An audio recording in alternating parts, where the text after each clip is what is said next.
Thank you, Honorable Chair, and the honorable members of the committee, my colleague from from the Ministry of Education, and the various trade unions represented here, together with our team from the university management. Chairman, really don't have much to say, and I will request, because I had indicated that I would be joining another meeting at 1:15, that I make a very short few remarks, short presentation, and if you'll allow me, I'll step out. If I'll be needed again, I will make myself available for whatever assignment I'll be needed to carry out. But let me make my formal submission as is the procedure. The National Treasury makes this submission on the funding of the 2017-2021 collective bargaining agreement for universities employees as follows. I know the background we have laid the background, both parties have laid the background, but let me just state as follows, that the University's Academic Staff Union, WASU, and the Kenya University Staff Union, KUSU, commenced their industrial action on 17th September 2025 regarding the implementation of the 2017-2021 collective bargaining agreement. It is noted that on the 28th of October 2019, the Interpublic Universities Council Consultative Forum, IPUCCF, jointly with WASU and KUSU, computed and signed the cost of the CBA at 13.81 billion. However, the Salaries and Remuneration Commission, SRC, recommended 8.8 billion, as had been stated before. Consequently, the unions took the matter to the Employment and Labor Relations Court, arguing that the recommended amount was not adequate as it did not consider the annual increment and the resultant pension liability. The court, in its ruling delivered on 15th January 2021, concurred with the computation by the Joint Implementation Committee. Hence, the total cost of implementing the CBA was determined to be 16.57 billion, including pension liabilities.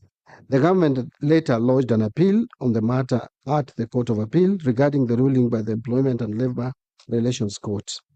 The matter has been in court until on 10th of April 2025, when the Office of the Attorney General, through a letter, informed the State Department of Higher Education of the Court of Appeal's decision, which was delivered on 28th March 2025, dismissing the appeal and advised for implementation of the 2017-2021 CBA to avoid further litigation. Now, on implementation of this CBA, 2017-2021, to implement the CBA, the National Treasury has provided a total of about 8.8 billion as follows: 6.6 billion appropriated in financial year 2019-2020, and then later another 2.2 billion appropriated in financial year 21-22. So what are the actions following the collapse of the government's appeal at the Court of Appeal? Following that, the directive of the court, the State Department for Higher Education, in collaboration with SRC, IPUCCF, and the universities, have undertaken a verification exercise on the implementation of this CBA. The verification has confirmed that based on the court's ruling, a total of 8.8 billion was disbursed against a total requirement of 16.57 billion. And this has been confirmed by SRC in a communication dated 24th October 2025. In view of the foregoing, the State Department has written to the National Treasury for concurrence to settle the 7.76 billion outstanding disbursement for the 2017-2021 CBA in three phases, as set out here below. Financial year 25-26, 2.16 billion. Financial year 26-27, 2.8 billion. And then financial year 27-28, 2.8 billion. The National Treasury concurred with that position, given the very tight fiscal framework that the financial year 25-26 budget is being implemented. In fact, I wish to state, Chairman, that immediately this communication reached the National Treasury, our internal team were engaged to look at the effect and the impact it would have on our fiscal framework. And having satisfied themselves that they'd done due diligence, this communication was made online to me. I was in Angola as a chairman, and I gave the approval online. However, since then, I was again reliably informed by my colleague, the Ministry of Education, that this offer was not accepted. And we have since consulted within government, even though with the tight fiscal space that we are in, and the government committed to fund the CBA in 2 installments. That is 50% in financial year 25-26, and then 50% in 26-27. I wish just to state the following two additional information, Mr. Chairman. First, that the National Treasury would request that we make a commitment that we would be able to honor and respect. That is what happened last year when we had a similar dispute. We committed ourselves, Mr. Chairman, to a phased payment of the CBA 21-25. And I think we are on track on that without any default. Mr. Chairman, it would interest this committee and the Kenyan public to note that our economic stability is improving. If you look at our macroeconomic fundamentals, are looking better than they were probably 2 or even 1 year ago. But if we don't maintain the trajectory that we have taken in sustaining and maintaining our economic stability, then we will slide again to where we were, and the effect may be disaster. Don't know whether, Mr. Chairman, you are aware, but I believe you are, that this country almost defaulted in paying their loan last year, which almost caused economic disaster. And therefore, we would not even be talking about CBAs to implement today. We would actually be talking about whether we can sustain our workforce in employment. And so I am cautioning that as we discuss, and I agree that our lecturers, our staff who teach in our public universities are not adequately remunerated, and they need even better salaries, including other public servants.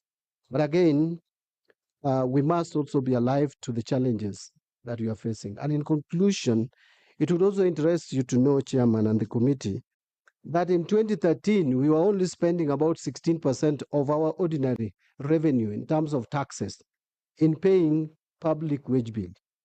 Today, Mr. Chairman, we have gone beyond 40% in a period of less than 12 years.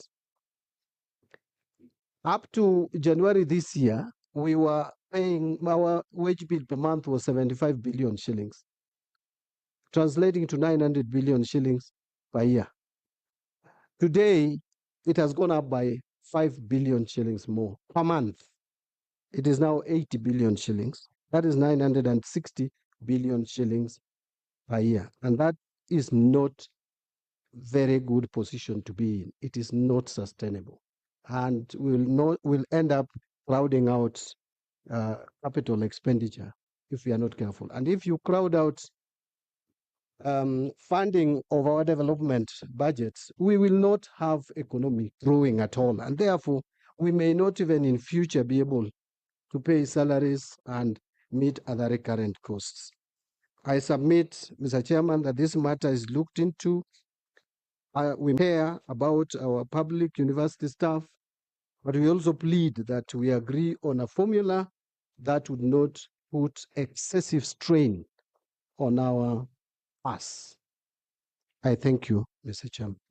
Thank you, CS National Treasury. You also made a request that you'll want to leave early. I'll request that we'll be out of this place at not more than at 1:20. You want to be out, but most of the questions we'll ask will still come back to you. I'd wish that you sit through for the next 20 minutes. If there is anything you need to add and put, it will be good. I'll ask members that we want to be out of this room at 1:30. So I'll want to open the floor And we want to be very specific and straight in our questions. I'll only have one round of questions and then we shall conclude. I'll want you not to give opinions now. Ask questions and specific to the institutions. If it is to the unions, Ministry of Education, National Treasury, let it be specific to the point. Each member will actually ask 2 questions. And if you think your colleague has asked more than that question, kindly do not, because we are constrained on time. CS, I want to ask this question on especially the last one to CS National Treasury. You've given an offer of, first of all, let me say, the issue now is on the implementation. You've given an offer of 50%. Is it, are the unions aware? Are you aware of doing, don't answer, you'll answer that. Are you aware that what the CS is saying, 50%, 2025, which is actually supplementary and the actual one, are you aware of that? 2, I want to direct these questions to the PS, the PS higher education. On the advisory were given in April by the Attorney General, and you decided not to follow that particular advisory, leading us into all this mayhem we have now. Yet the Attorney General is the advisor of government. Why did you decide not to follow the directions of the government legal advisor? And already the courts had made a ruling. Now that we are in a circus of strikes and counter strikes, offers and counter offers. Those are